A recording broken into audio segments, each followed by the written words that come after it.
Hello, नमस्कार दोस्तों। स्वागत करता हूं आपके अपने यूट्यूब चैनल श्री क्लासेस में। इस क्लास में हम राजस्थान चतुर्श्रेणी कर्मचारी भर्ती के लिए राजस्थान जीके का मॉडल पेपर सॉल्व कर रहे हैं, जो कि आज 30 नंबर का है। अभी तक हमने 12 पेपर सॉल्व कर लिए हैं। जिन भी साथियों ने अभी तक वो क्लासेस नहीं देखी है, वो अवश्य वो क्लासेस देख लें। आपको उन क्लासेस से एग्ज़ाम में बहुत ही फ़ायदा होने वाला है। तो स्टार्ट करते हैं आज की क्लास। आज की क्लास में सबसे पहले हम प्रजामंडल लोक का विकास यानी प्रजामंडल, कितने प्रजामंडल थे राजस्थान में और उनका स्थापना कब हुई, उनके अध्यक्ष कौन थे और उनके संस्थापक कौन थे, इनके बारे में जानेंगे। जैसा कि हमने कल वाली वीडियो में राजस्थान की जो लोक देवियाँ हैं उनके बारे में पढ़ा, तो लोक देवियाँ जितनी भी हैं मेन जिनसे क्वेश्चन अभी तक बने हैं, रिपीटेड हुए हैं, रिपीटेड क्वेश्चन है, उनको डिस्कस किया। इसी हिसाब से आज अपन प्रजामंडलों का विकास टॉपिक को डिस्कस करेंगे। तो स्टार्ट करते हैं। इसमें सबसे पहला प्रजामंडल है जयपुर प्रजामंडल। कौन सा? जयपुर प्रजामंडल। तो जयपुर प्रजामंडल के बारे में डिस्कस करते हैं कि जयपुर प्रजामंडल की स्थापना 1931 में हुई थी। इसके संस्थापक कौन है? इसके संस्थापक हैं अर्जुन लाल सेठी। संस्थापक अर्जुन लाल सेठी, ठीक है। और इसके अध्यक्ष कौन रहे थे? तो इनके अध्यक्ष, इस जयपुर प्रजामंडल के अध्यक्ष थे कपूर चंद पाटनी। कौन थे? कपूर चंद पाटनी। तो जयपुर प्रजामंडल की स्थापना सबसे कब हुई थी? 1931 में हुई थी। तो राजस्थान का पहला प्रजामंडल कौन सा है? जयपुर प्रजामंडल है।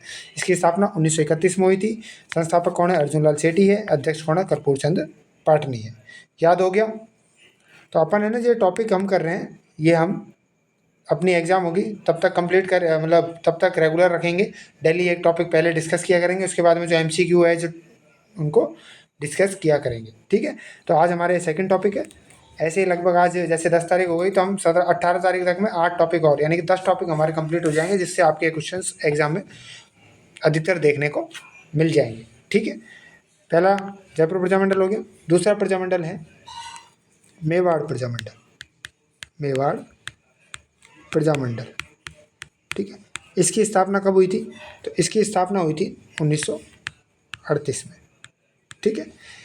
इसके संस्थापक कौन है? इसके संस्थापक रहे थे माणिक्यलाल वर्मा। माणिक्यलाल वर्मा, ठीक है। और इसके अध्यक्ष कौन थे? तो इसके अध्यक्ष थे बलवंत सिंह मेहता, ठीक है, सिंह मेहता। तो ये हमारा सेकंड प्रजामंडल कंप्लीट हो गया, जो कि है मेवाड़ प्रजामंडल। मेवाड़ प्रजामंडल की स्थापना कब हुई थी? 1938 में हुई थी। इसके संस्थापक कौन है? माणिक्यलाल वर्मा है। और अध्यक्ष कौन थे? बलवंत सिंह मेहता थे, ठीक है। अब देखते हैं हम तीसरा प्रजामंडल। तीसरा प्रजामंडल है भरतपुर प्रजामंडल, ठीक है। तो भरतपुर प्रजामंडल की स्थापना कब हुई थी? इसकी स्थापना हुई थी 1938 में, ठीक है। इसके अध्यक्ष या संस्थापक कौन थे? पहले संस्थापक देख रहे हैं, तो संस्थापक कौन थे? इसके संस्थापक थे मास्टर आदित्येंद्र, ठीक है। मास्टर आदित्येंद्र इसके संस्थापक थे। और इसके अध्यक्ष कौन थे? इसके अध्यक्ष थे गोपीलाल यादव। गोपीलाल यादव, ठीक है। एक इसमें एक्स्ट्रा फैक्ट है कि 1939 के अंदर जो मेवाड़ भरतपुर प्रजामंडल था, इसका नाम बदलकर भरतपुर प्रजा परिषद कर दिया गया था, ठीक है। तो भरतपुर प्रजामंडल का नाम 1939 में बदलकर क्या कर दिया गया? भरतपुर प्रजा परिषद कर दिया गया था, ठीक है। हो गया कंप्लीट ये। अगला प्रजामंडल है हमारा कोटा प्रजामंडल। कोटा प्रजामंडल, इसकी स्थापना कब हुई थी? तो इसकी स्थापना भी 1938 में हुई थी। इसके संस्थापक कौन थे? ये थे पंडित नैनूराम, ठीक है। और इसके जो अध्यक्ष थे ये भी पंडित नैनूराम ही थे, ठीक है। एक और इसमें और एक्स्ट्रा फैक्ट है, सन 1934 में इस प्रजामंडल को हाड़ौती प्रजामंडल के नाम से जाना जाता था। हाड़ौती प्रजामंडल के नाम से जाना जाता था। तो कोटा प्रजामंडल की स्थापना 1938 में हुई थी। इसके संस्थापक और अध्यक्ष कौन थे? पंडित नैनूराम शर्मा थे। और ये जो प्रजामंडल है 1934, सॉरी 38 गलत लिख गया, 1934 में हाड़ौती प्रजामंडल के नाम से इसको जाना जाता है। ठीक है। अगला प्रजामंडल है हमारा सिरोही प्रजामंडल।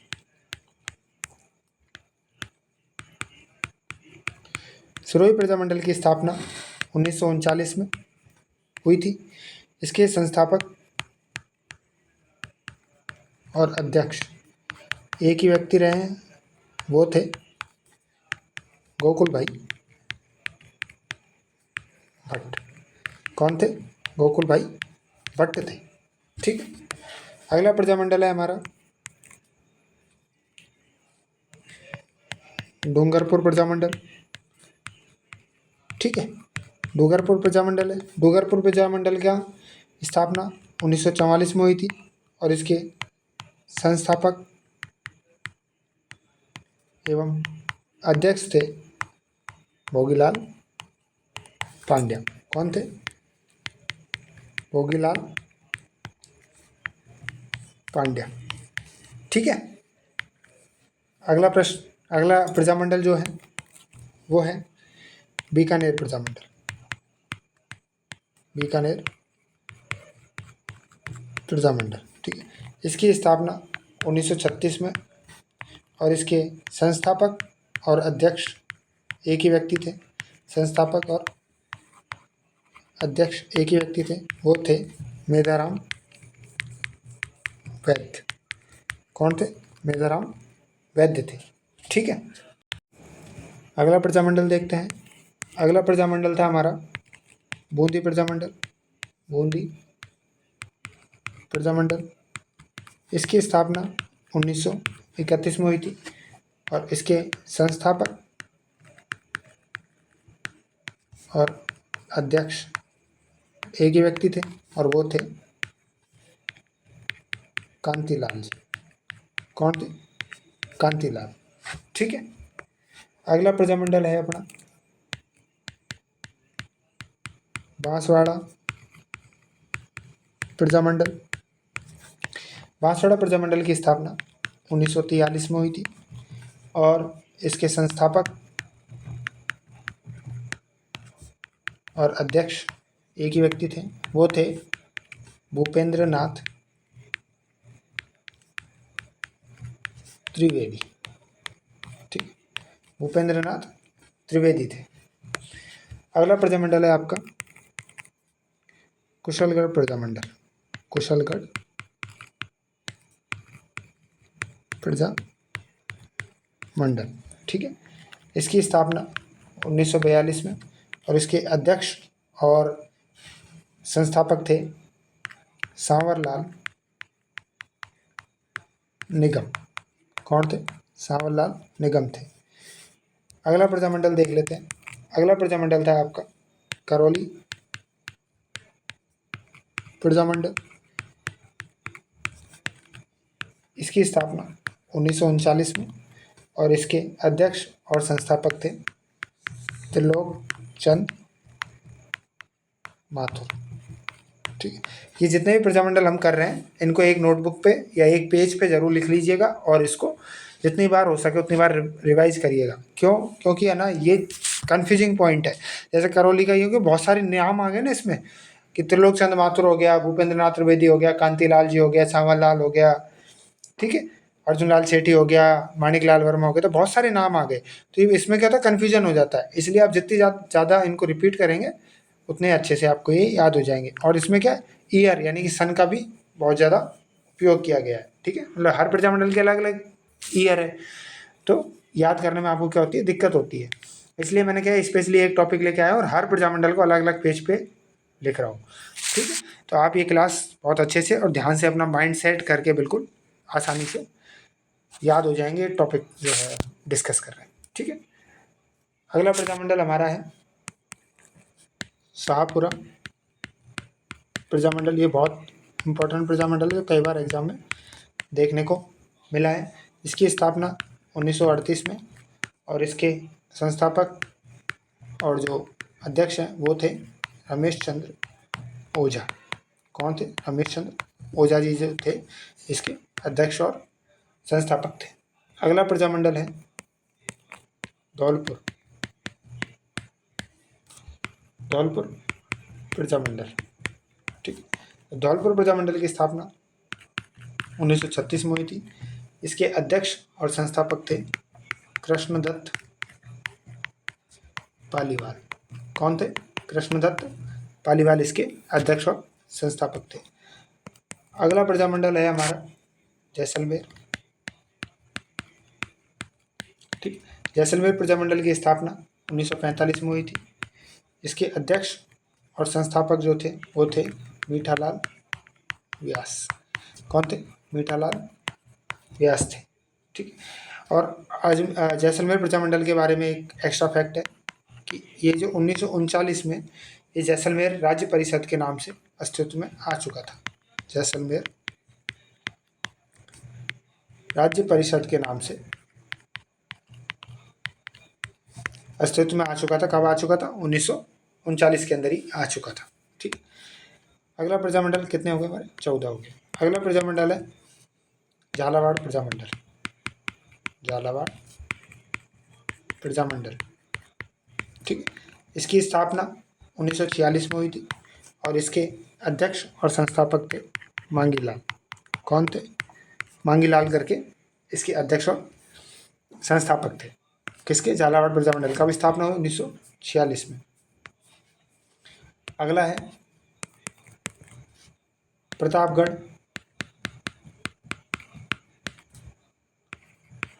प्रजामंडल, ठीक। प्रतापगढ़ प्रजामंडल, इसकी स्थापना 1945 में हुई थी और इसके अध्यक्ष और संस्थापक थे चुन्नीलाल तथा अमृतालाल, ठीक है। चुन्नीलाल और अमृतालाल इसके संस्थापक और अध्यक्ष थे।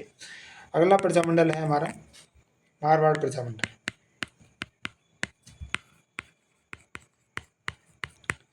इसकी स्थापना 1934 में और इसके जो अध्यक्ष थे वो थे अभयमल जैन।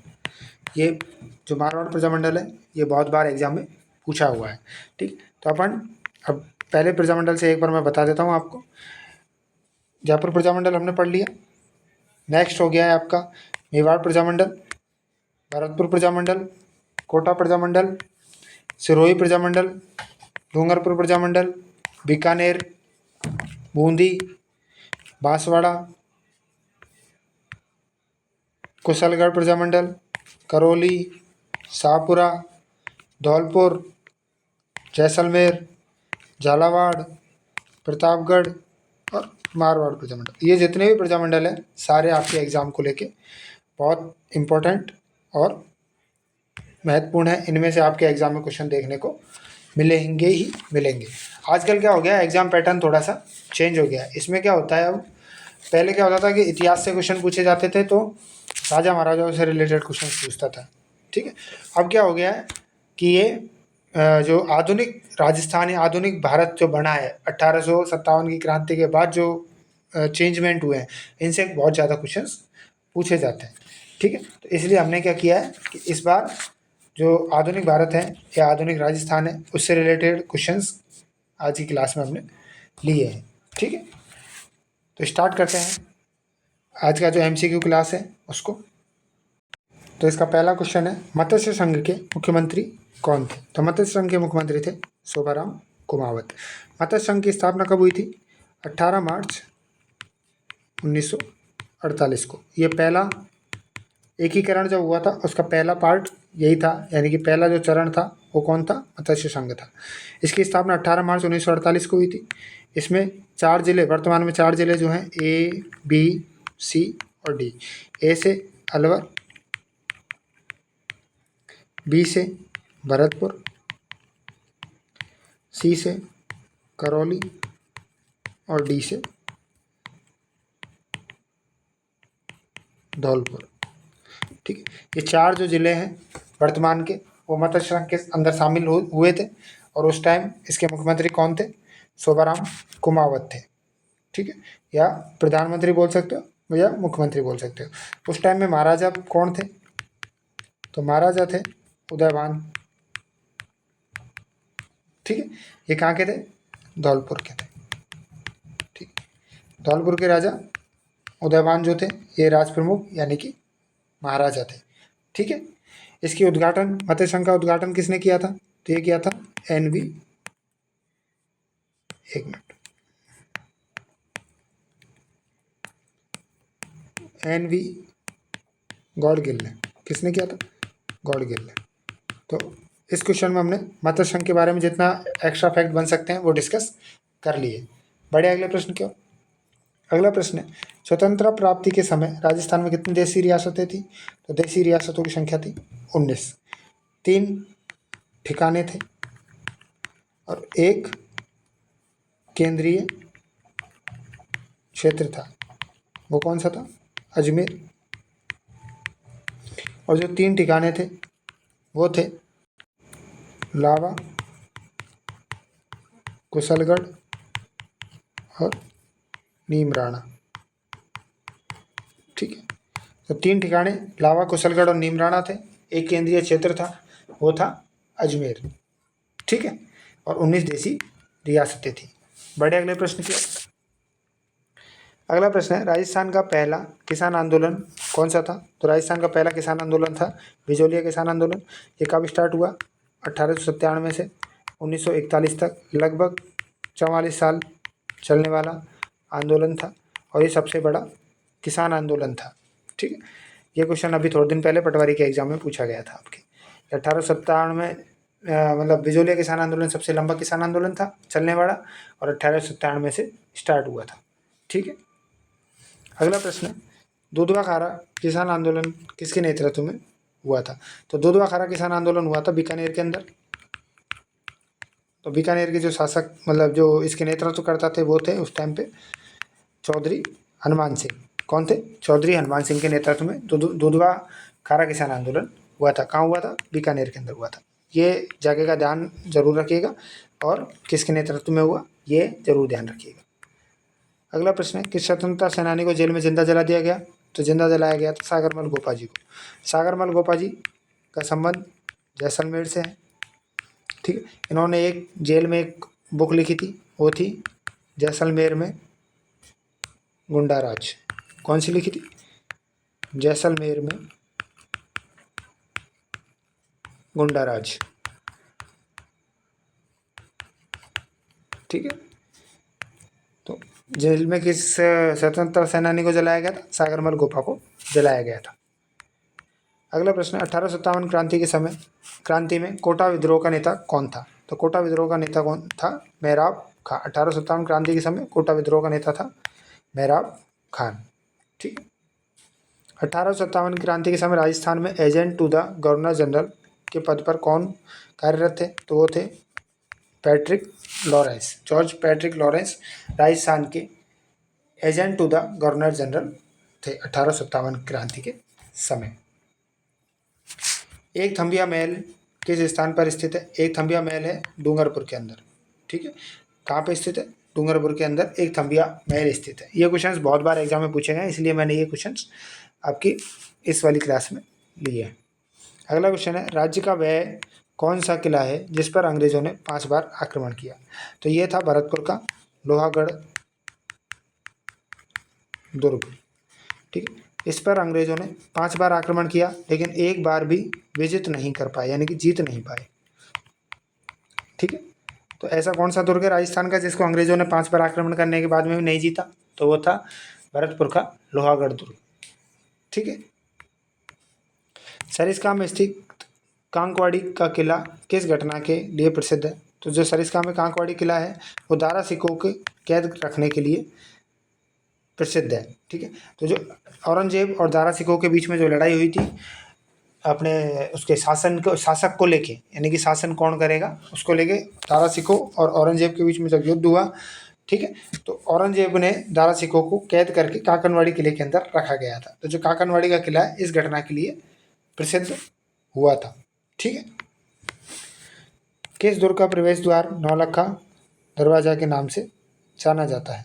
तो रणथंभौर का जो प्रवेश द्वार है वो नौलखा दरवाजा के नाम से जाना जाता है।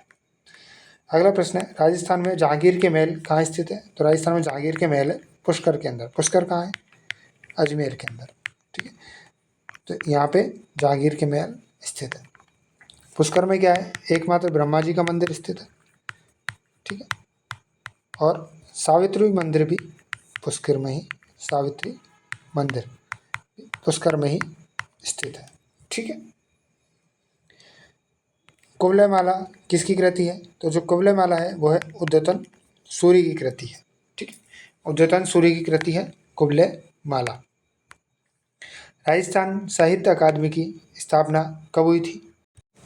तो ये हुई थी 1958 में। ठीक है। इसका उद्देश्य क्या है? इसका उद्देश्य राजस्थान में समग्र साहित्यिक चेतना का विकास करना और साहित्य की विविध विधाओं को, लेखन के लेखकों को प्रोत्साहित करना। तो साहित्य से संबंधित जो लेखन है, लेखक है, उनको प्रोत्साहित करने का कार्य किसका है? राजस्थान साहित्य अकादमी का। इसकी स्थापना कब हुई थी? 1958। ये क्वेश्चन बहुत ही बार रिपीट हुआ क्वेश्चन है। ठीक है। अगला प्रश्न है, खुमान रासो नामक ग्रंथ के लेखक कौन थे? तो खुमान रासो जो ग्रंथ है इसके लेखक थे दलपत विजय। कौन थे? दलपत विजय थे। ये एक पिंगल भाषा में लिखा हुआ ग्रंथ है। ठीक है। जिसमें बप्पा रावल से लेकर राज सिंह तक के शासकों का विवरण है। के शासकों का विवरण किसमें? खुमान रासो में। खुमान रासो के लेखक कौन? दलपत विजय। ठीक है। अगला प्रश्न है, खैराड़ी बोली किस क्षेत्र में प्रचलित है? तो खैराड़ी बोली राजस्थान के टोंक और भीलवाड़ा क्षेत्र में बोली जाती है। टोंक भीलवाड़ा क्षेत्र में बोली जाने वाली जो भाषा है वो कौन सी है? खैराड़ी है। ठीक है। अगला प्रश्न, तिमणिया राजस्थान नामक आभूषण कहाँ पहना जाता है? तो तिमणिया जो आभूषण है वो गले में पहना जाता है। कहाँ पहना जाता है? गले में पहना जाता है। कर्नल जेम्स टॉड ने राजस्थान की किस जनजाति को वनपुत्र कहा है? तो भील जनजाति को वनपुत्र कहा है। ये क्वेश्चन बहुत बार एग्जाम में देखने को मिला है। ठीक है। अगला प्रश्न है, ताराबाद की ओढ़नी राजस्थान की किन स्त्रियों की लोकप्रिय वेशभूषा है? तो जो ताराबाद की ओढ़नी है वो आदिवासी स्त्रियां पहनती हैं। कौन पहनती है? आदिवासी स्त्रियां हैं जो ताराबाद की ओढ़नी का उपयोग करती हैं। आदिवासियों का कुंभ कहाँ लगता है? तो आदिवासियों का कुंभ लगता है डूंगरपुर के वेणेश्वर में। वेणेश्वर डूंगरपुर के अंदर आदिवासियों का कुंभ लगता है। ठीक है। बादला नामक पानी का बर्तन कहाँ का प्रसिद्ध है? तो बादला जो पानी का बर्तन है वो जोधपुर का प्रसिद्ध है। ठीक है। ये एक मिट्टी से बना हुआ एक बर्तन है जिसमें क्या होता है, पानी बहुत ही ठंडा रहता है। तो ये क्वेश्चन बहुत बार रिपीट हुआ क्वेश्चन है। ठीक है। अगला प्रश्न देखते हैं। अगला प्रश्न है, ऊँट की खाल का चित्रांकन किस कला शैली की विशेषता है? तो वो है बीकानेर शैली की। ऊँट की खाल का जो चित्रांकन है उसको बोलते हैं उस्ता कला। क्या कहते हैं? उस्ता कला कहा जाता है। और इसका जो चित्रांकन किस शैली से संबंधित है वो है बीकानेर शैली से संबंधित है। अगला प्रश्न है, निहाल चंद किस क्षेत्र शैली का चित्रकार है? तो वो है किशनगढ़ शैली का। ये क्वेश्चन बहुत ही बार एग्जाम में आपको देखने को मिला है, तो आप अच्छे से इन क्वेश्चंस को याद कर लीजिएगा। निहाल चंद किस शैली का है? किशनगढ़ शैली का। अगला प्रश्न है, राज्य का पहला सुपर थर्मल पावर स्टेशन कौन सा है? तो राज्य का पहला सुपर पावर थर्मल स्टेशन है सूरतगढ़ थर्मल पावर। ठीक है। ये कहाँ है? गंगानगर के अंदर। ठीक है। कोटा सुपर थर्मल पावर परियोजना कहाँ पे है? कोटा के अंदर है। गिरल कहाँ पे है? गिरल बाड़मेर के अंदर है। और छाबड़ा कहाँ पे? ये छाबड़ा बारा के अंदर है। ये जरूर ध्यान रखिएगा, कई बार क्वेश्चंस क्या पूछ लिए जाते हैं, थावड़ा थर्मल पावर प्रोजेक्ट कहाँ चल रहा है, तो बारा के अंदर चल रहा है। गिरल कहाँ चल रहा है, बाड़मेर के अंदर। कोटा का, कोटा में चल रहा है। सूरतगढ़ कहाँ है, गंगानगर के अंदर स्थित है। तो ये राजस्थान का पहला सुपर थर्मल पावर स्टेशन सूरत में है, सूरतगढ़ गंगानगर में स्थित है। गिरल ताप विद्युत परियोजना, जैसे गिरल अभी मैंने थोड़ी देर पहले ही बताया था आपको, कहाँ पे है ये, बाड़मेर के अंदर स्थित है। ठीक है, तो गिरल ताप विद्युत परियोजना कहाँ पे स्थित है, यह है बाड़मेर के अंदर स्थित है। राजस्थान में टसर खेती कहाँ होती है, तो राजस्थान में जो टसर खेती है वो होती है कोटा और उदयपुर के अंदर। टसर होती है रेशम की खेती, रेशम कीट पालन जो है वो टसर खेती के अंतर्गत आता है। तो रेशम की जो खेती होती है वो होती है कोटा और उदयपुर में। ये क्वेश्चन बहुत बार एग्जाम में आया हुआ है, रिपीटेड क्वेश्चंस कर रहे हैं हम, इनका जरूर ध्यान रखिएगा, क्योंकि अभी अधीनस्थ बोर्ड है RSSB, इसका पैटर्न हो गया जो प्रीवियस ईयर क्वेश्चंस हैं उनको ही पूछ रहा है। अभी पटवारी के पेपर में भी आपने देखा होगा कि जो प्रीवियस ईयर क्वेश्चंस हैं, जिसने PYQ कर लिए यानी कि प्रीवियस ईयर क्वेश्चंस कर लिए, उनका पेपर बढ़िया हो गया था। तो अपने भी क्या है, PYQ हुई करने हैं मैक्सिमम, और उससे रिलेटेड एक्स्ट्रा फैक्ट जो हो सकते हैं उनको देखना है। और हम टॉपिक कर ही रहे हैं, जैसे कल भी हमने लोक देविया करी, आज हमने प्रजामंडल कर लिए, कल कोई नया टॉपिक और देखेंगे जिससे क्वेश्चन बहुत ज़्यादा पूछे जाते हैं, वो करेंगे। ठीक है, अगला प्रश्न है, राजस्थान वित्त निगम की स्थापना कब हुई थी, तो ये हुई थी 1955 में। कब हुई थी, 1955 में। बहुत इंपॉर्टेंट क्वेश्चन है ये। राजस्थान में अबरक का उत्पादन कहाँ होता है, तो राजस्थान में अबरक का उत्पादन होता है भीलवाड़ा के अंदर। भीलवाड़ा एकमात्र ऐसा जिला है राजस्थान का जिसमें अबरक का उत्पादन अधिक होता है। राजस्थान में टायर ट्यूब बनाने का कारखाना कहाँ पर स्थित है, तो टायर ट्यूब बनाने का कारखाना है कांकरौली के अंदर। कांकरौली कहाँ है, राजसमंद के अंदर। ठीक, राजसमंद कांकरौली के अंदर आपके टायर ट्यूब बनाने का कारखाना है।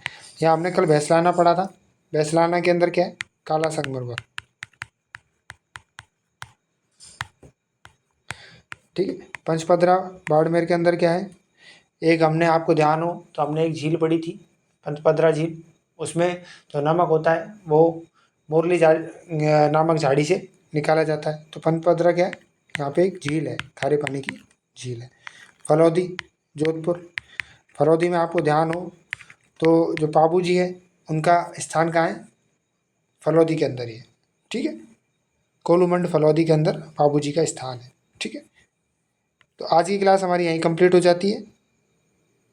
जिन भी साथियों ने अभी तक चैनल को सब्सक्राइब नहीं किया वो चैनल को सब्सक्राइब जरूर कर लीजिएगा, बेल आइकन प्रेस कर दीजिएगा, जिससे आपको हर क्लास का नोटिफिकेशन आ जाए और आप क्लास को देख लें। और ये क्वेश्चंस आपके एग्ज़ाम में देखने को मिलेंगे, ये आपको विश्वास होगा या नहीं है, तो मैं बता दूं पटवारी के एग्ज़ाम में हमारे क्वेश्चंस काफ़ी सारे हैं जो हुबहू देखने को मिले थे। ठीक है ना, तो आप ये क्वेश्चंस को बहुत आसानी से याद कर सकते हैं। ठीक है ना, फिर मिलते हैं हम नेक्स्ट क्लास में, तब तक के लिए जय हिंद, जय भारत।